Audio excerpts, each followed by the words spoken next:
Hi. This is yet another unpopular K-pop opinion video.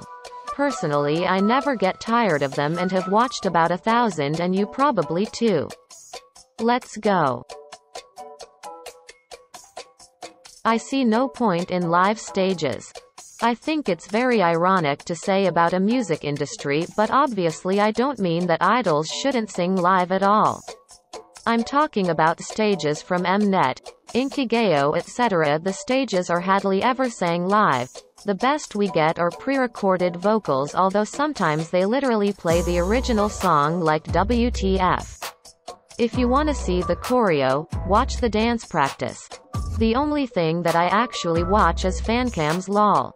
Overall, the best camera work and stages, lighting etc. are on Studio Chum, while these stages are sometimes basically dance practices with fancy outfits and decorations.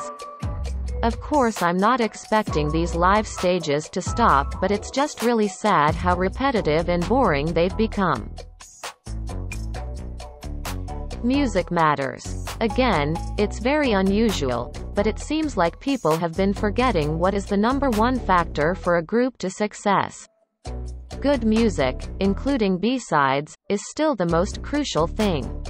It's not the vocals, synchronization, stage presence, or how funny the group is. If it doesn't consistently make music that appeals to the most of the public, it will flop. Are there underrated groups that release great music? Of course. Are there any groups that are popular but have bad songs, even if they're from Big Three? No. There are many examples when groups suddenly get popular after they release 1, 2 and more good songs. For example, BTS, G-Friend, Oh My Girl, Momoland. Obviously, groups from bigger companies have much more money and therefore invest in producing. This is definitely the reason why SM is still on the top. Their albums are almost always just chef's kiss. Good management plays a big role as well, but there is no way a group can stay afloat without great music. It's not hard to have this duality. After Twice released Perfect World, literally everyone's had to say like, look how versatile they are. Twice can be both cute and sexy. But personally, I feel like there is not much difference between concepts in terms playing the character. Idols usually have two expressions. They are either smiling or not. But other than that, I don't think there is any group that can't be versatile in that sense. When you say that this group is better at certain concepts, it's usually how often the music is good in them.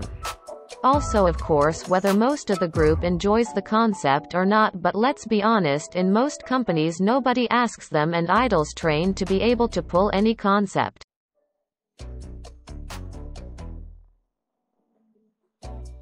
It's as important to promote the members of the groups. To be fair, any idol will shine if they're given enough content. I've noticed that the more opportunities to show themselves are given to the idols, the more they shine. I honestly can't wait for many 4th-gen groups to start releasing their content. I also think it's a great strategy to promote the group. For example, like Stacy makes covers and gives separate videos to each of the members so that you get to know them better. Luna's solo projects are also a great example. But obviously not every company has so much money. It's really sad when groups have been in the industry for very long but still have no promotion of each of the member.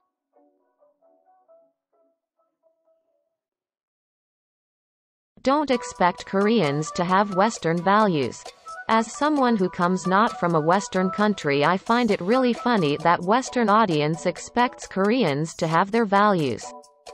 Korean society is very conservative.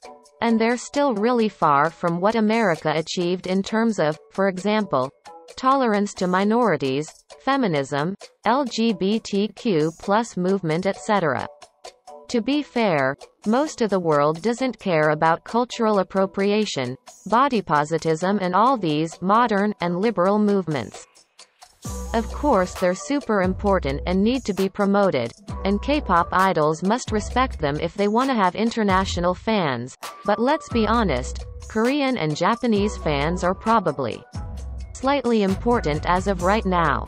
Don't expect idols to think like an American because they were brought up in a different society that are not yet developed in those areas. The world doesn't evolve around America, especially when it comes to change of such fundamental values that have always been a part of the society.